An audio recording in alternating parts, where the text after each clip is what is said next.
Good morning, everybody. Thank you for joining Marshall and I today here at Re-Written Vintage Homestead. It's a beautiful day out here in the Midwest. I'm dealing with like a little summer cold, and I don't have much energy. So I thought if you didn't mind, we would sit and talk about some things that I've been thinking about, and have some coffee. So it's been an interesting couple of weeks in the United States. Do you agree? And as you know, if you watched my video I did several weeks ago on green beans and Andrew Jackson, I have a love-hate relationship with that president.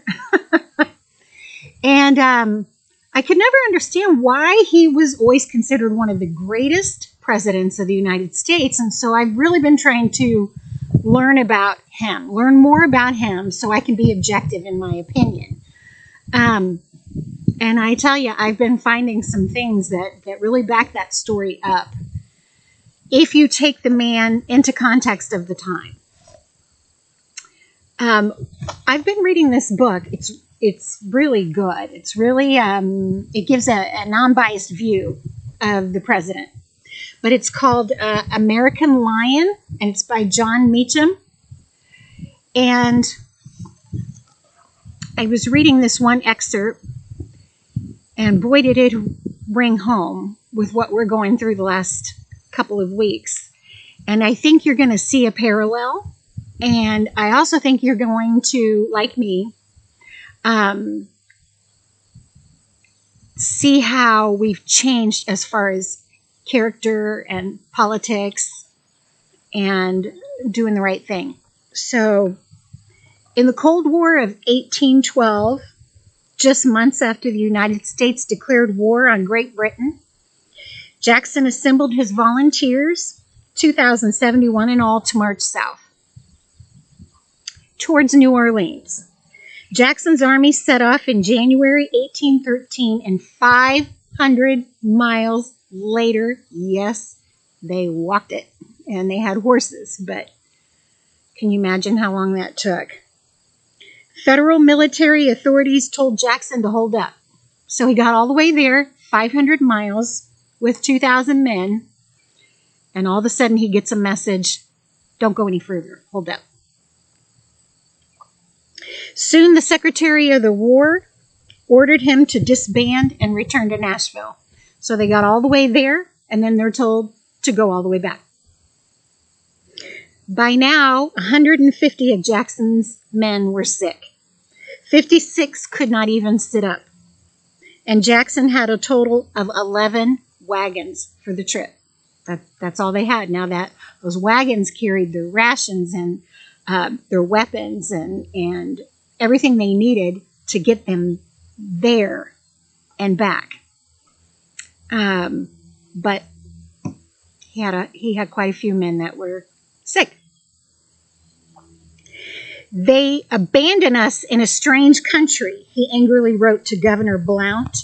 I will make every sacrifice to add to their comfort. Lee captured Jackson's bleak view. They had sacrificed domestic comforts, abandoned civilian pursuits, cherished heroic visions, and voyaged 1,000 miles, all as it seemed for nothing, and we were suddenly left without motives for action, subjects for hope and power of progression, or the means of return. Between them and their homes frowned a vast wilderness where the ambushed savage lurked intent on theft and murder.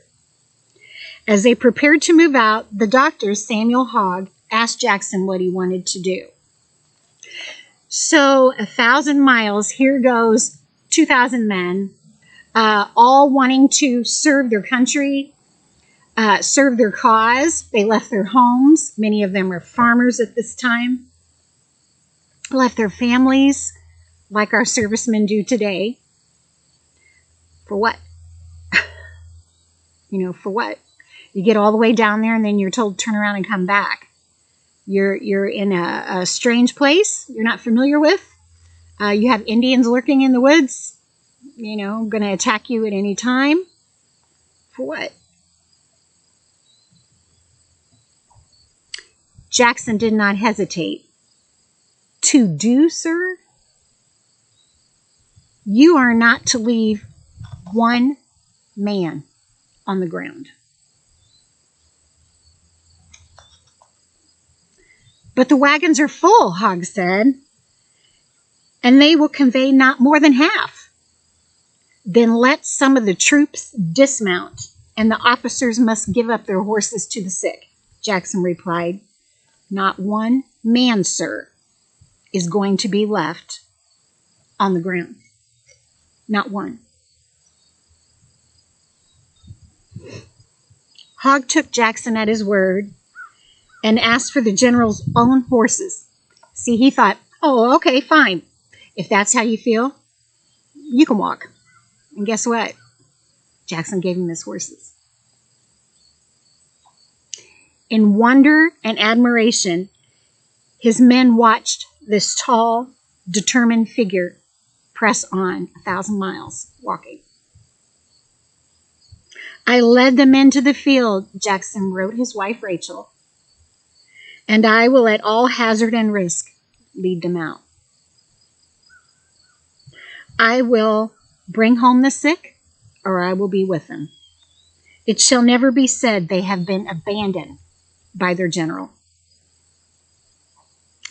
To the Tennessee politician Felix Grundy, he said, and as long as I have friends or credit, I will stick by them. I shall march them to Nashville or bury them with the honors of war. Should I die, I know they would bury me. On foot, he saw them home, and by the time they arrived in Nashville, they were calling him Old Hickory. Not one American citizen was left behind. Put that in your pipe and smoke it.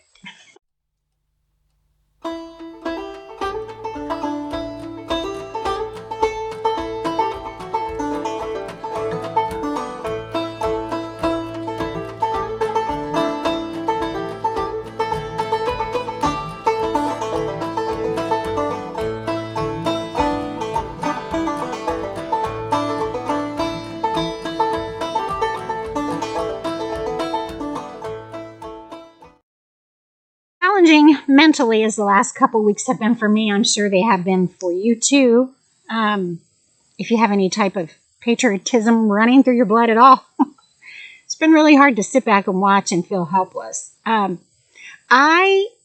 too far from where I live, there was a homestead, very old, many, many years in my hometown area, that had burned down several years ago. And what I always thought was interesting was that the old brick fireplace and mantle, that all stood. And it's been standing there by itself for years. And I always thought it was beautiful. And always wanted to take a picture of it. And I had intended on sitting in front of it and taking a picture of it for a video that had to do with things that you could do to make yourself feel better when the world felt like it was crumbling down around you. But it's taken on a different meaning for me this week. And now I feel more the picture represents people who stick their head in the sand and don't pay attention to what's going on around them.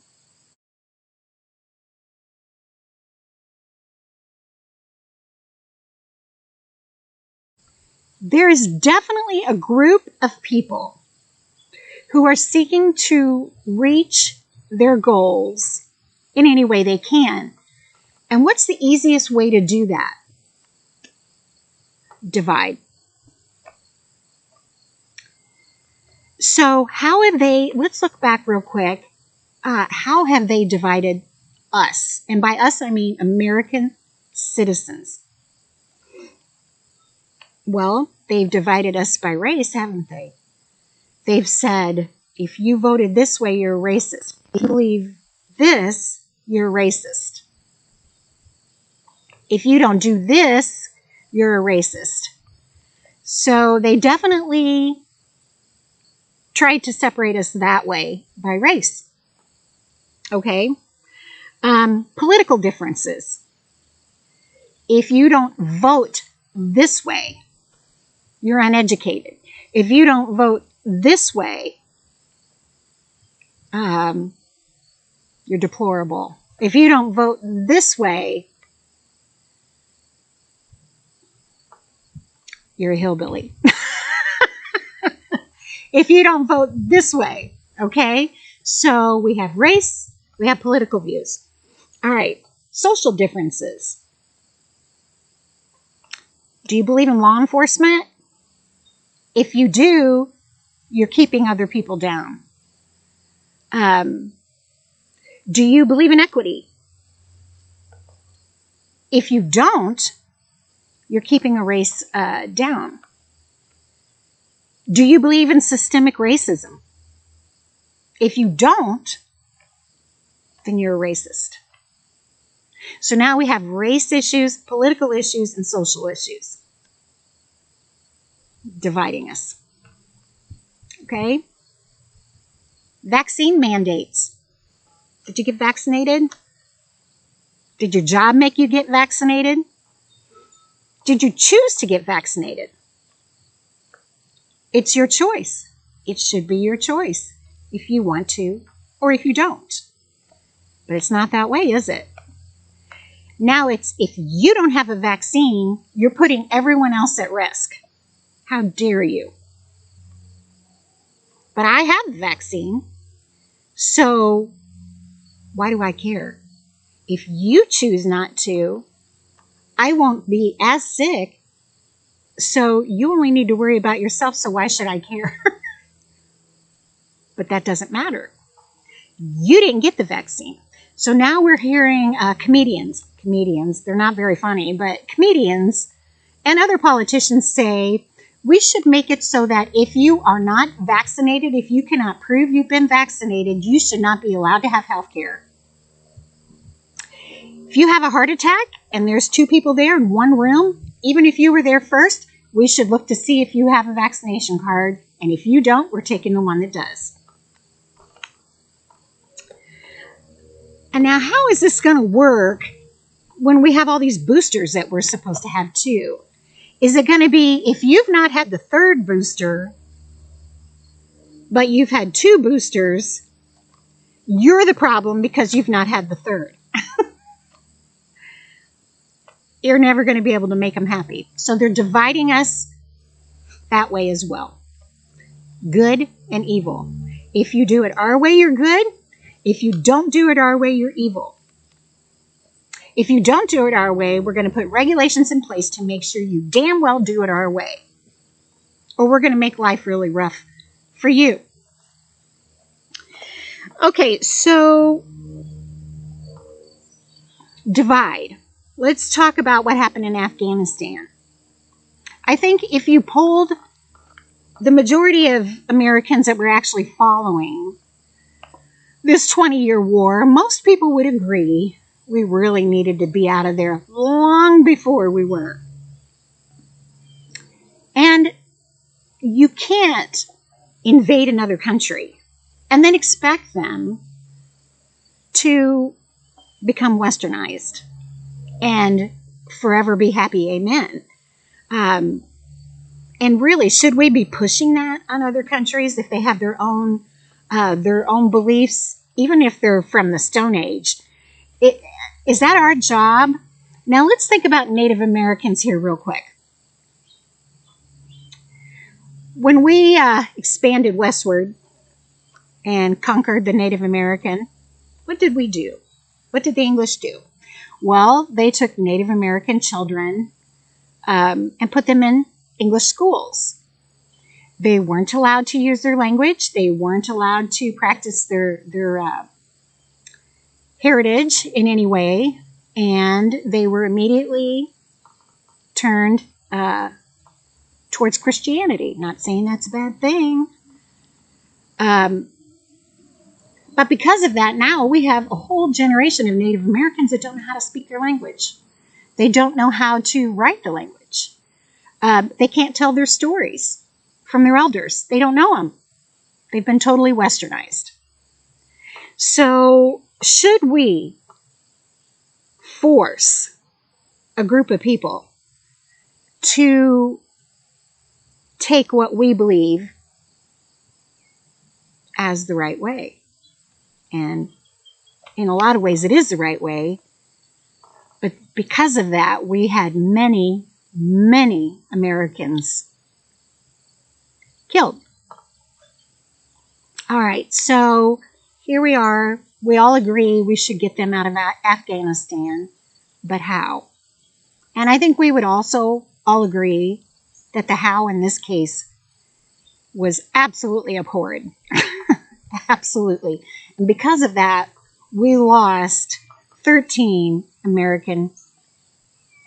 brave American soldiers.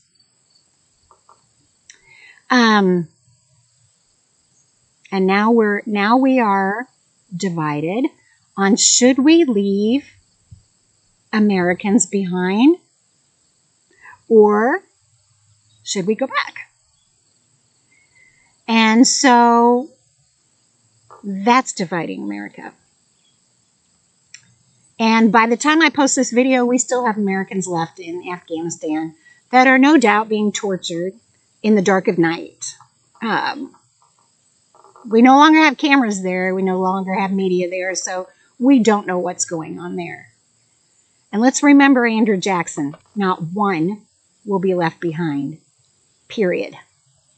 It shows you a difference in the way the way we feel about patriotism now, as opposed to the way we felt about it then.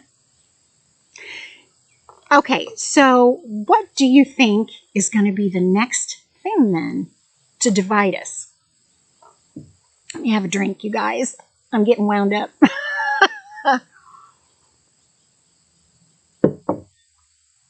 Well, our president's going to want to take our eyes off of what's going on in Afghanistan. So we still have to push the COVID thing, and we're still going to have to get some variants coming from somewhere that are going to cripple us all so that we can vote by mail.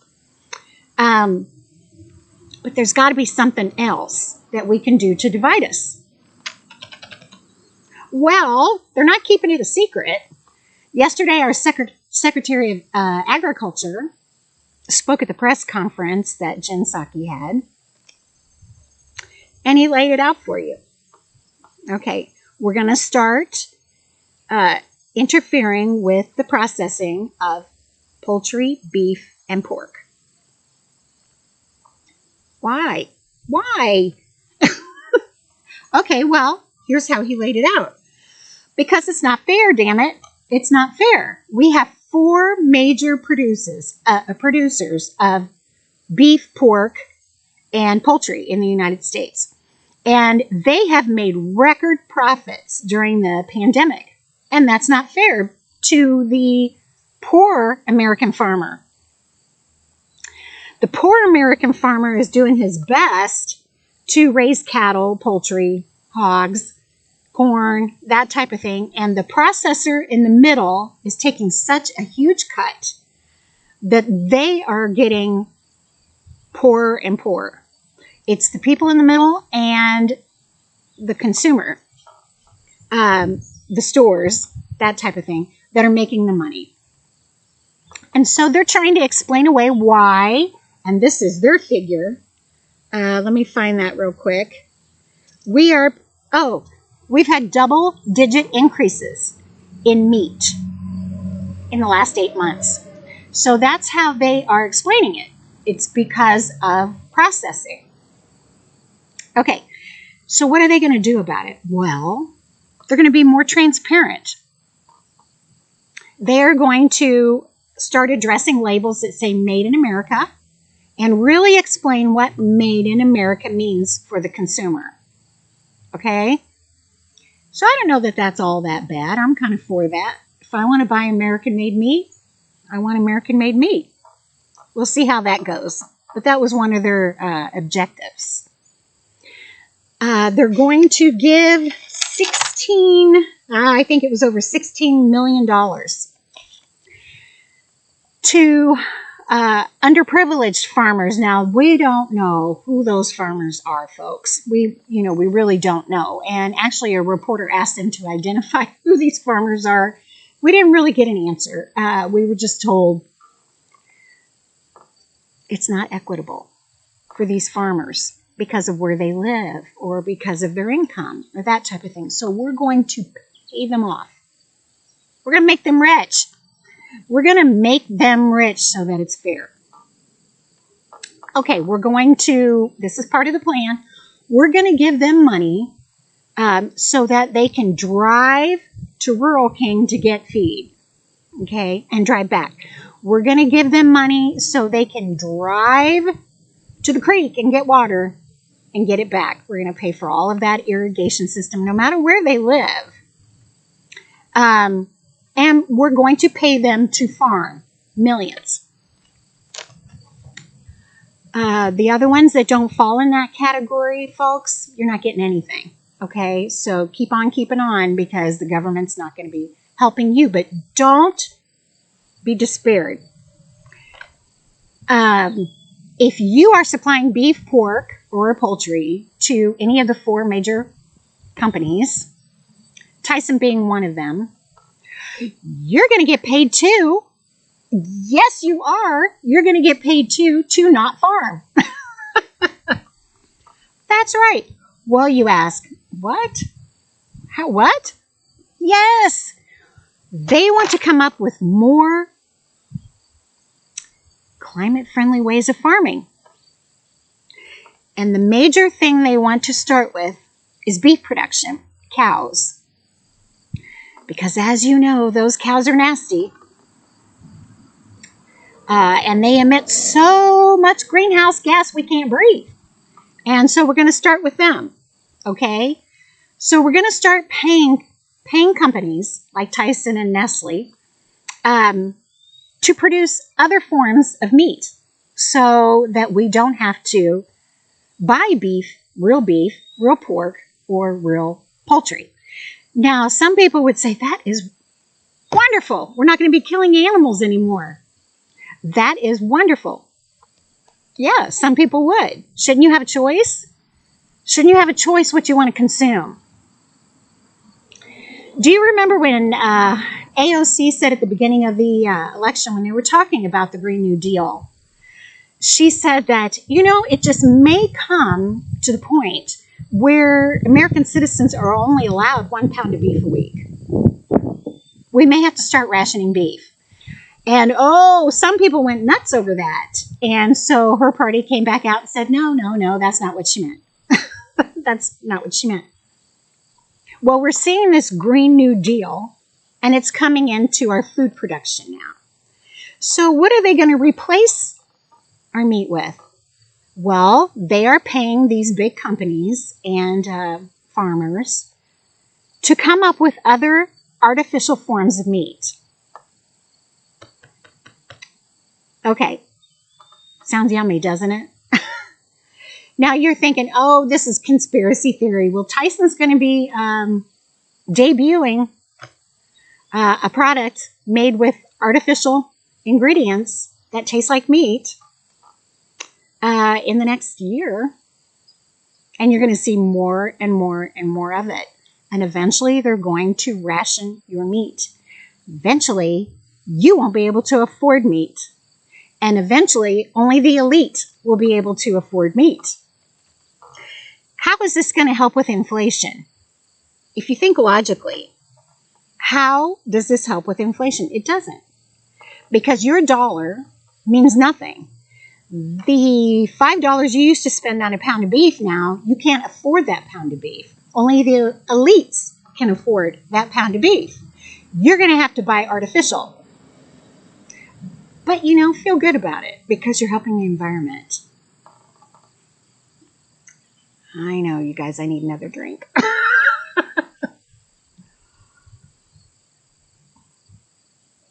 So basically, the Secretary of the Agriculture said he's going to give farmers new resources of income to achieve zero emissions and to promote biofuels.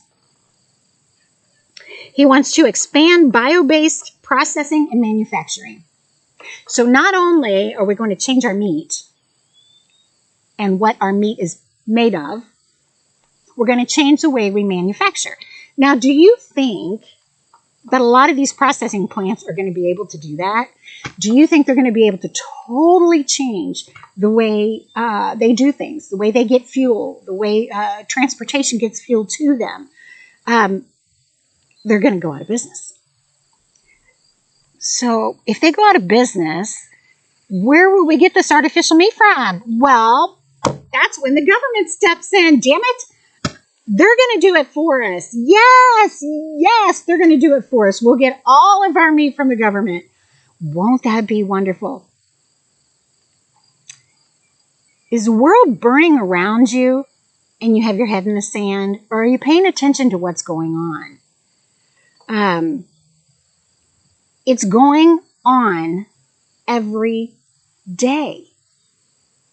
And it's changing every day rapidly. And we've only been 8 months into this.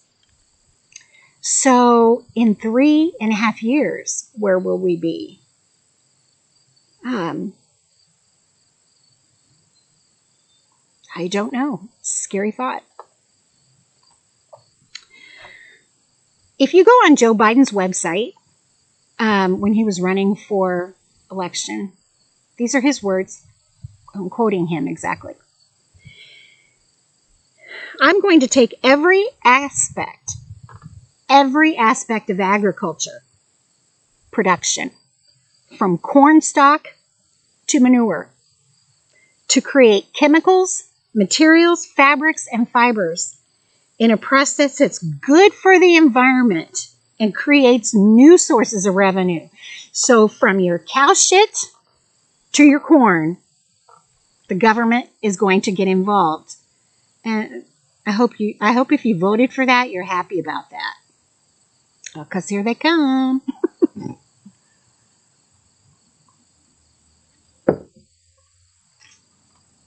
Okay, so the Green New Deal, if you've read anything about that, that would require major reduction in livestock production, which is what the Secretary of Agriculture has proposed. They're going to create cellular agriculture technology that mimics meat. Really want to get rid of cows because of their... Now, does that mean... Okay, so if we can't have cows to eat, and ranchers can't have cows to feed the American public, are we getting rid of cows altogether? Are we going to slaughter them all? Because won't they still be emitting gas, even if we aren't eating them? So we have to get rid of them, right? I mean, what do you think? Isn't that logical? I don't know. I'm just asking. All right. Do you know that in a recent Gallup poll, 30% of Democrats are eating less meat and 12% of Republicans are eating less meat? Do you eat meat? If you eat meat, bad. If you don't eat meat, good. If you eat artificial meat, good.